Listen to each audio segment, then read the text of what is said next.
From the Pennsylvania Convention Center in Philadelphia, it's the ASN Kidney Week 2014 podcast, a discussion of the latest scientific and clinical advances presented at this year's meeting. ASN thanks OPKO Health Renal Division for support of this podcast.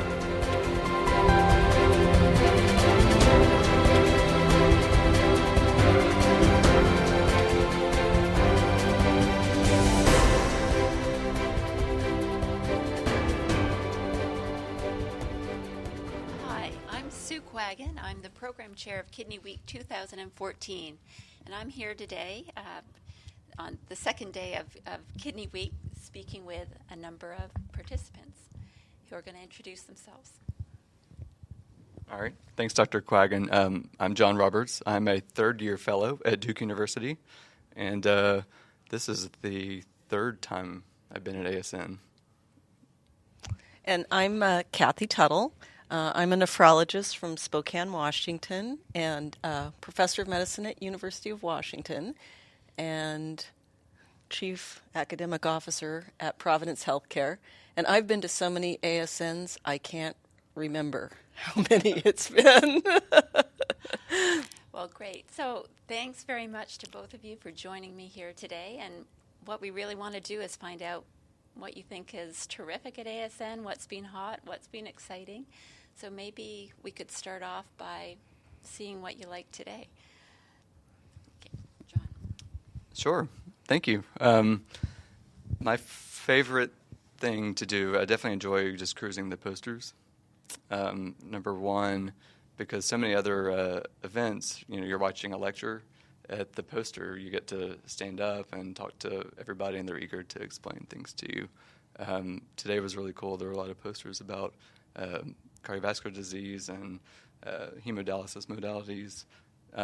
After that, I went to the atrial fibrillation session, which that's kind of my interest is where cardiovascular disease interacts with kidney disease. And so, like when I'm teaching students about GFR and whatnot, I try to remind them that to have a good kidney function, you have to have a good PGC, like a pressure in the glomerular capillary, and so the heart's tied to that. And so I think that's kind of, to me, that's like the low-hanging fruit for like clinical and outcomes-related research, is to try and find these new areas where we can apply methods to affect outcomes in cardiovascular disease, and how does that affect the kidney. And so this AFib session was really cool. They were showing how basically incidence of AFib affects GFR progression in kidney disease, and then patients who got ablated, their rate of GFR decline improved if they stayed out of AFib compared to the ones who reverted back into AFib. So I think just even subtle changes in cardiac output like that, I think affect, GFR loss and CKD over time. That's stuff I'm interested in. Sure, it sounds great. So you think you're going to go back with some new ideas, maybe some new ways to think about your patients? Yeah. So, Kathy, what's been your favorite part of the meeting so far? Well, I always enjoy the plenary sessions. And one of the things that I appreciate about the ASN meeting is that much of the plenary content is not from nephrologists. And I really enjoy learning from scientists and other disciplines. In general, it's interesting, but there are learnings from their science, their skills, their interests that hopefully we can bring into innovation in kidney disease. And so I enjoyed both the plenary sessions yesterday and today. Yesterday, hearing about really a practical use of stem cells and what seems to be the possibility of near-term replacement of pancreatic islets. I did an endocrine fellowship before I did nephrology, and even then, in the mid-'80s, we were trying to do islet cell transplants in the liver, but they didn't survive, and there are lots of reasons for that, but it's an idea that's been around a long time, but this is a fresh way to think about delivering islets. And when we think about the problem of chronic kidney disease, there's no bigger problem than diabetes. It's now more than half. And really the solution to me is prevention and treatment of diabetes. And so I found that especially exciting, not only because of the technology and the innovation of the science, but this is actually related to the most common cause, the root cause of chronic kidney disease. And then today, I just particularly was fascinated by the genetics of anthropology and trying to understand who we are and where we came from. I just think that those get me going every morning before I go off into the more detail-oriented or special sessions, because I feel inspired and I always learn something that I haven't heard before, especially after all these ASN meetings. Yeah, I was amazed this morning to see how they can, do the whole genome from a single hair from, an individual who's 14,000 years old. What did you think of the plenary session this morning, John?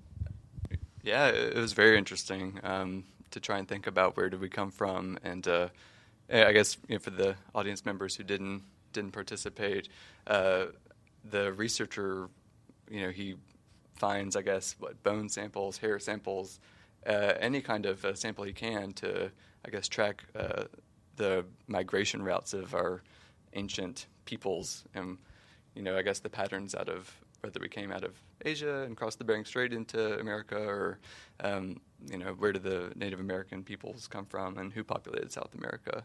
It was really interesting. I'd like to hear from y'all about what do you think the implications of his research would have on our field, kidney disease, and especially things like hereditary FSGS or hypertension. What do you think?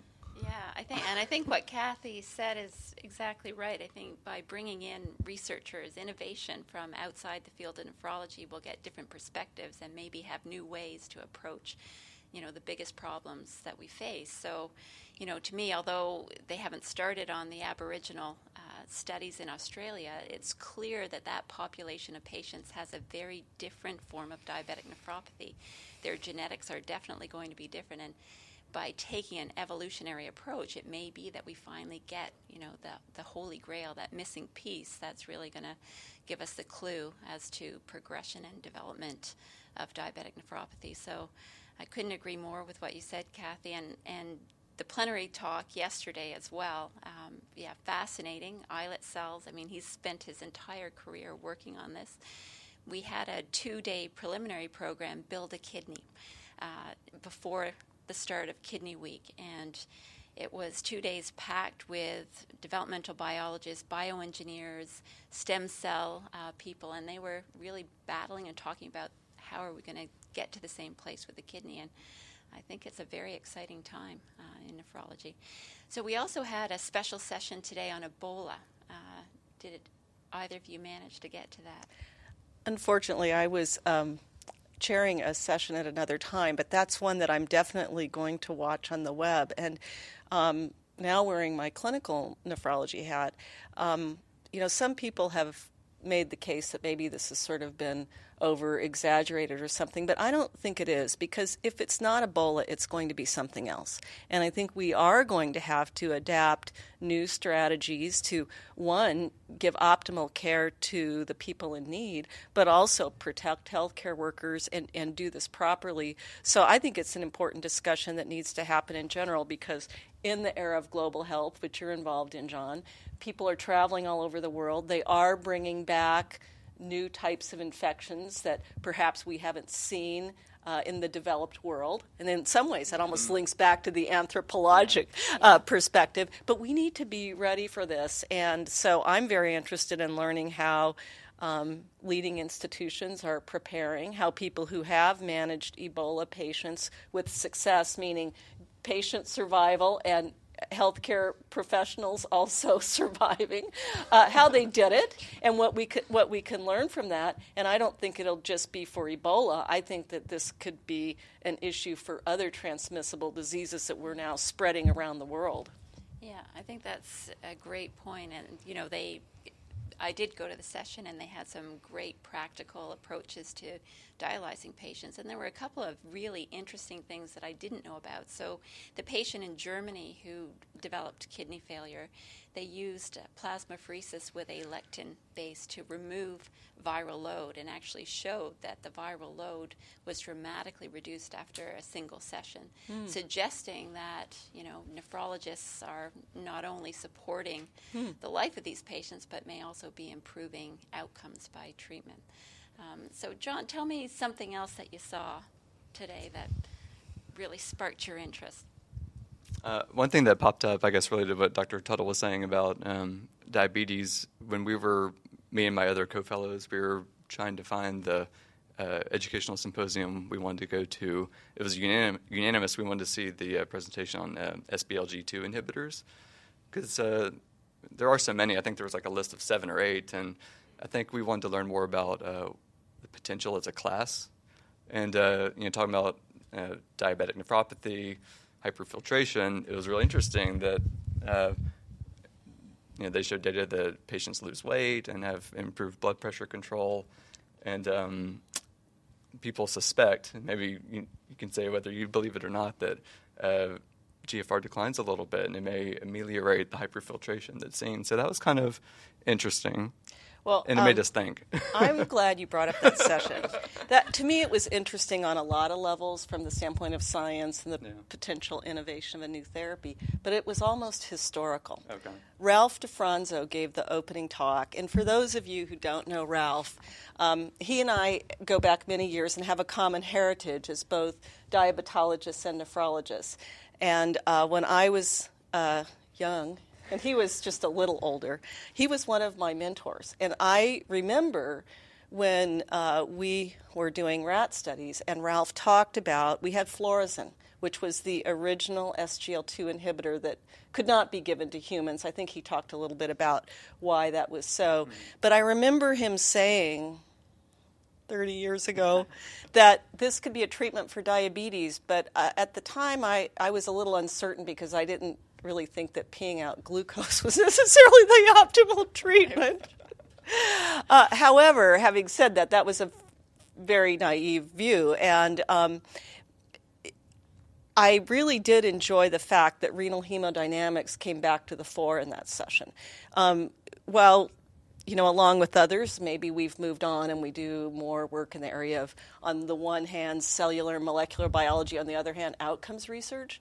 Physiology really is the basis of so much of what happens in diabetic kidney disease. Mm-hmm. And some of the giants of the field were there. So not only did DeFranzo give the opening lecture, Barry Brenner was there, Roland Blantz was there. They made wonderful comments that really were very historical about this field, how we got here, how we got the therapies we started with, ACE inhibitors and ARBs, and the guiding principles from renal hemodynamics that led to those therapies as they might apply to thinking about SGL2 inhibition. I think we still don't know, because the other hypothesis is that this is a volume effect, that they have osmotic diuresis, and that's why they're losing weight and dropping their blood pressure. And nobody's doing micropuncture anymore, so we really aren't going to find out. Yeah. But David Cherney, from University of Toronto, was the young person in the crowd who gave a very current perspective. But I think that balanced nicely the historical perspective. And for me, it was wonderful to sort of see that interchange between, I guess, if you will, the future and really the giants of this field who led us to where we are today. So I particularly enjoyed it because it's really brought us back full circle. And now it's a much more integrative view. It's not just hemodynamics, and it's not just cell biology, and it's not just outcomes. And to me, sort of making that link is really what translational research is all about. And I just thought it was a fabulous session all the way around.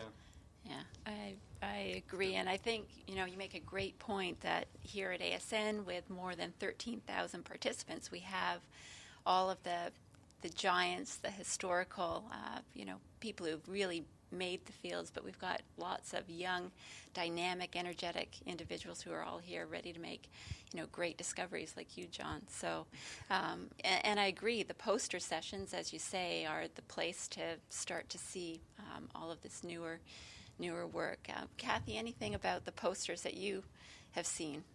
Well, one of the things that I would say in general, is it's a great networking opportunity. So that's the chance to really go talk to somebody who has a common interest, or maybe something you just don't know anything about, you want to learn about, and really have that one-on-one discussion that you don't have in any other setting. And again, for young investigators or clinicians, it's a great way to make contacts, to develop collaborations. Even if you're going into practice, you might meet someone who will give you a job. So I really like that because it personalizes the meeting too. So you're not just another anonymous person in the crowd. And I think we all benefit from those one-on-one interactions. It can't be reproduced by an email or a text message or a tweet. So I think the personal side of it and the chance for networking and connections is really a great thing about the poster sessions. Yeah. Like the advice I give to residents or medical students is to just kind of wander the posters, almost like you're wandering the aisles of the grocery store almost. And just kind of go slow and, read titles. And if something catches you, you read it and talk to the presenter. Like for some reason, all the posters about uremic solutes have kind of caught my attention here. I found that really interesting about solute transport and how solutes accumulate and which ones, are excreted and how they correlate with symptoms. There's a lot of work going on in that field. And people who present posters here really like to talk to you, too. True. Because, it's something they're very interested in. Many times they're experts. And if you show a little bit of interest like that, they'll give you a one-on-one tutorial that you won't have any other opportunity to find. So I think it really is a great opportunity, not only on the viewing side, but even for people who are presenting posters to have a chance to really talk in depth about their work when they aren't on a timer and have 5 slides. And I actually think for original research, that's one of the best ways to have it presented. Yeah. Now, one thing we haven't spoken about yet is the Homer Smith awardee lecture today. So Friedhelm Hildebrandt gave a terrific lecture. Amazing to me that he's discovered more than 50 genes, I think, underlying genetic disease. So comments, what did you think?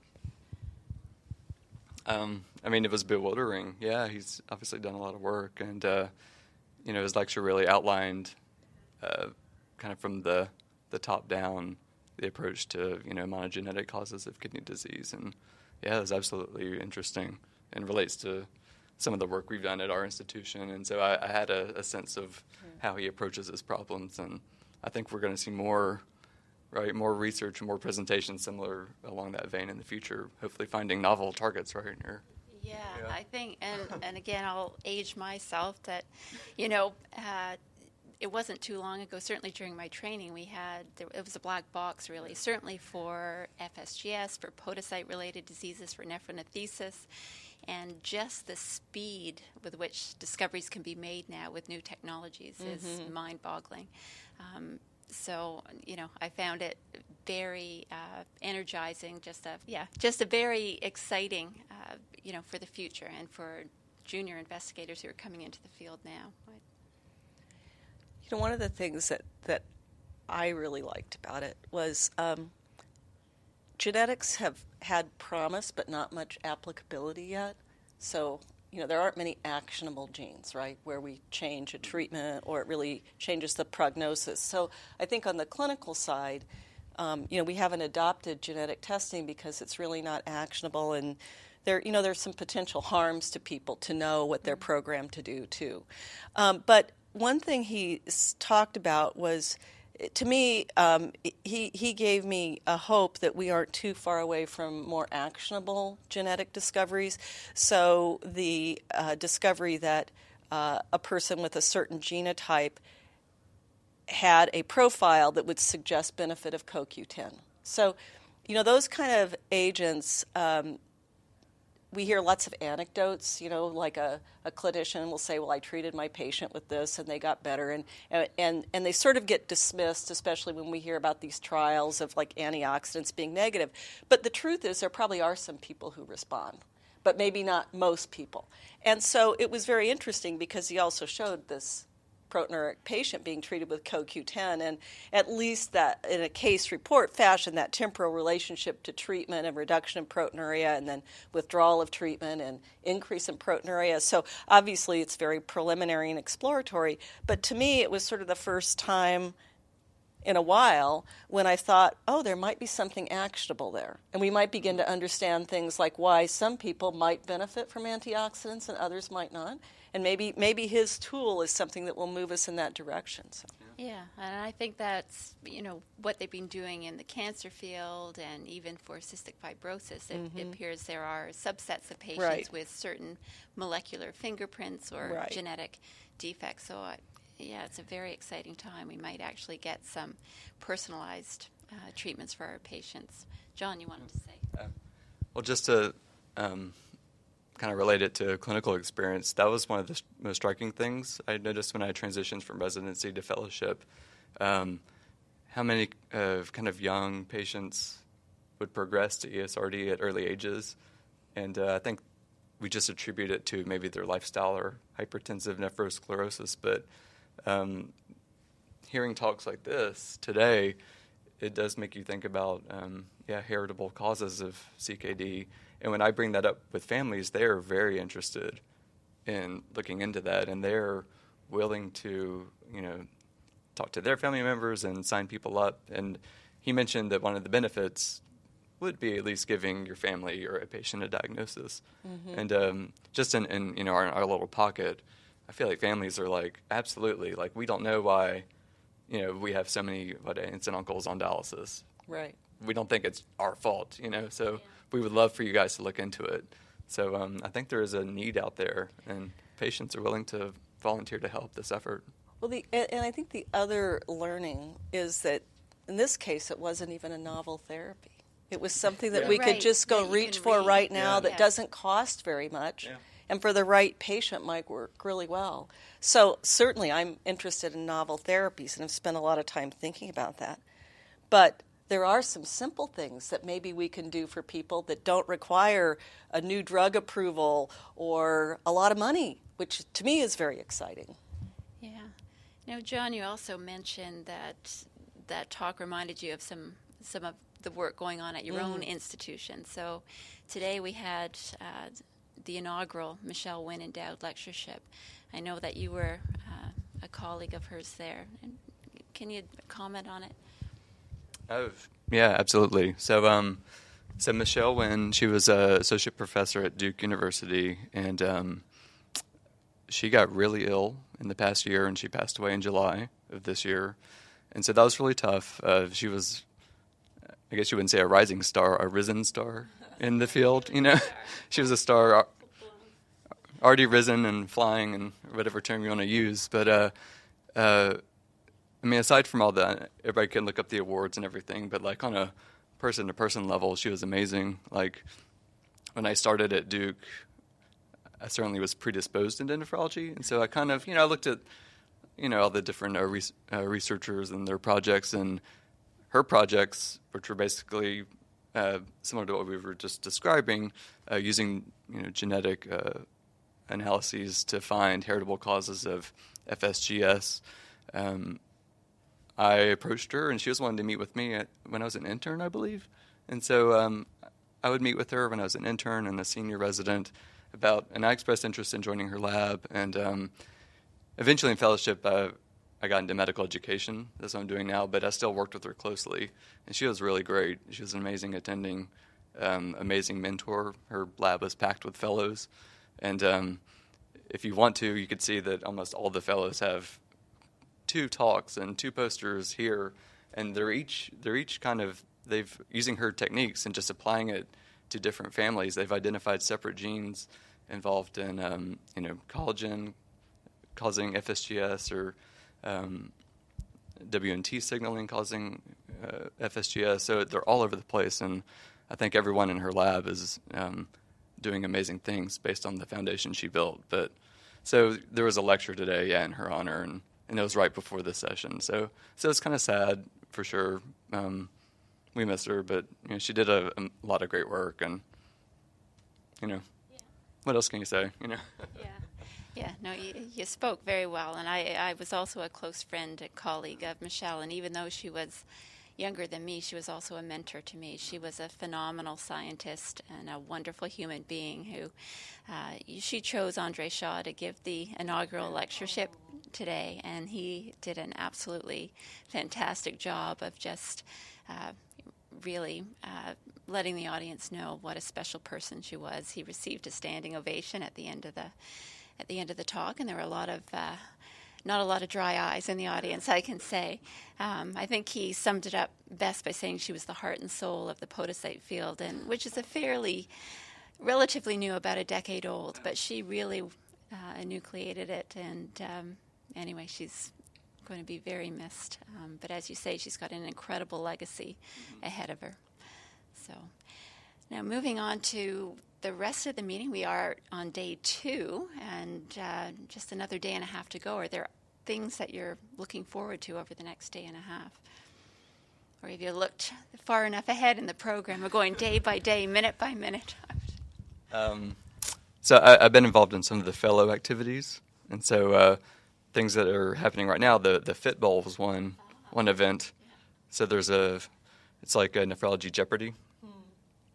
And right before we came here, they were doing the case debate, which is the first time they've done this. So it was really cool, like an interactive session. 2 teams of fellows were, the case is kind of trickling in, right, in little pieces, and they battle it out and debate. Every time they answer something, they have to give the logic and reasoning behind it. It was really cool. I think we're going to start doing more things like this because we're all adult learners and fellows, we can look up a lot of the knowledge, but I think, when it comes down to it, we really respond to kind of this push and pull and, debating about the evidence or debating about how to interpret a test. And so this is a new addition to Kidney Week that I think is going to go over really well. And Dr. Hitesh Shah and Keenar Javeri were mediating it, and they've been doing this format at their program, and it's been very successful. So it's pretty cool. Well, and I would guess one of the really great things for you as a fellow is to also hear how other people do things, get different perspectives from people from a variety of different institutions, and not just in North America, but maybe from around the world. I always really enjoy seeing how other people think about a problem, because if we, let's talk to the same people all the time about the same things, what do we learn? It's sort of circular, right? So I think that would be a very enriching experience for all of us, not just for fellows. And I'm looking forward to the late-breaking trials session tomorrow. Okay. In nephrology, as it's been pointed out over and over, we have lagged other fields in conducting clinical trials. But it is, and there are many people working hard to change that, and we have a lot of energy around that. So we've not just in nephrology, but in a number of fields now, the trials that have been reported recently have been so resoundingly negative, with rare exception. And so I'm hoping to hear that something works for a condition. But I also think that for me, it's an opportunity to rethink how we do clinical trials. Because I don't believe that all the basic science is wrong. Okay? But I think there's a problem in how we've tried to translate it. And I'm not saying that the basic science couldn't be better, too. I think that there's opportunity for improvement all around.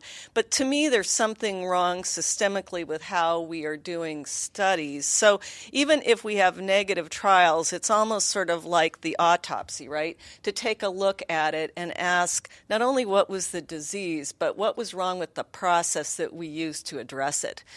So I'm interested in the clinical trials, no matter which way they go. And that kind of takes me back to my roots with my first mentor in diabetes, who told me in research, it's always important to ask a question where the answer doesn't matter, yes or no.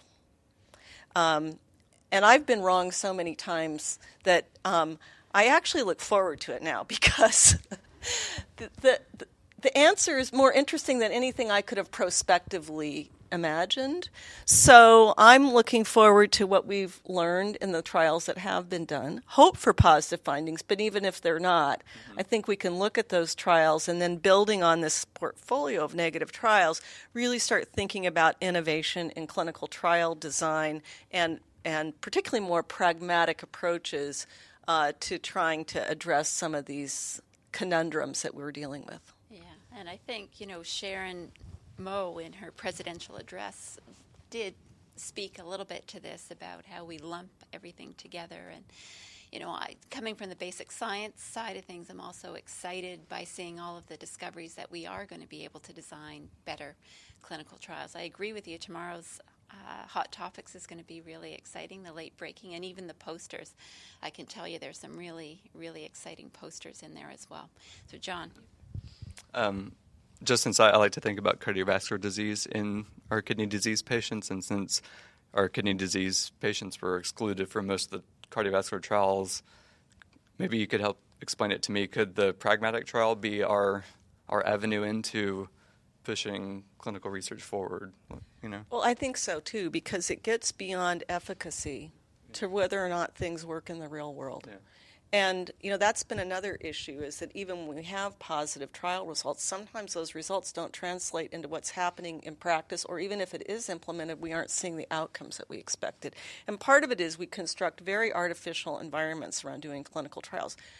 Patients are not treated in the real world like we manage people in clinical trials. And so, for one, I think it will be more relevant to conduct point-of-care research, but it'll also cost less, especially if we're using like our electronic health records to collect the data, and we're actually doing it in the real treatment environment, and we figure out if it's even possible. So absolutely. And then I think we don't worry so much about, putting those kidney patients in the trial because they're going to mess things up, because what you do is you do an intervention and you let it run and you collect the data. And you find out if it not only if it works, but in the real world, can it be done? Because none of the novel things are going to matter if we can't even figure out what the medication list in a clinic is. Do you think that we're going to give novel therapy X, Y, and Z in some complex injection regimen when we can't even get them to take their diuretics? And I'm not blaming the patients. I want to come back to that. Was a comment earlier, it's, some people say it's their fault. I think we need to get away from blaming the blame game. And, there are lots of reasons people do things that we might not really understand. And I think the pragmatic trial also offers example to get the patient perspective. What do you really want out of this endeavor? What are your goals and dreams and aspirations? What matters to you? Most of them really don't care what any lab test looks like. They care about whether or not they're alive, and whether they feel good and can do what they want to do. And I would like to move to outcomes that really reflect those sorts of things. Not that I don't care about potassium, I do, and acidosis and stuff. I know that those lead to bad outcomes, but we've really ignored the patient perspective. And so I think that pragmatic trials, and we do have some sessions here, for example, on the time trial, because dialysis is a great place to pilot that sort of thing. But it can be done in other settings too. I think that besides those sort of more conventional scientific issues, we have an opportunity to really translate therapies more quickly, do them in a way that really work, and take into account what the stakeholders in this game really want instead of us assuming what they want. Well, it sounds like there's lots of exciting things still to come in Kidney Week, and certainly lots of exciting things to come in nephrology in the years to come. So I think we all want to get back to the sessions now. So we're going to wrap up today's podcast, and I'd like to thank Kathy and John both for joining me here today. And And thank you, Susan, for a wonderful program and leading the charge so that we can hear all of these exciting things. You've worked incredibly hard along with Dr. Sharon Moe and the rest of the program committee, and we're all benefiting from it, so thanks to you. You have been listening to the ASN Kidney Week 2014 podcast. ASN thanks OPKO Health Renal Division for support of this podcast. This podcast is copyrighted by the American Society of Nephrology. All rights reserved. All content in this podcast is for informational purposes only and is not intended to be medical advice. This podcast should not be used in a medical emergency or for the diagnosis or treatment of any medical condition. Please consult your doctor or other qualified healthcare provider if you have any questions about any medical condition or before taking any drug, changing your diet, or commencing or discontinuing any course of treatment. Thank you for listening to this podcast of the American Society of Nephrology.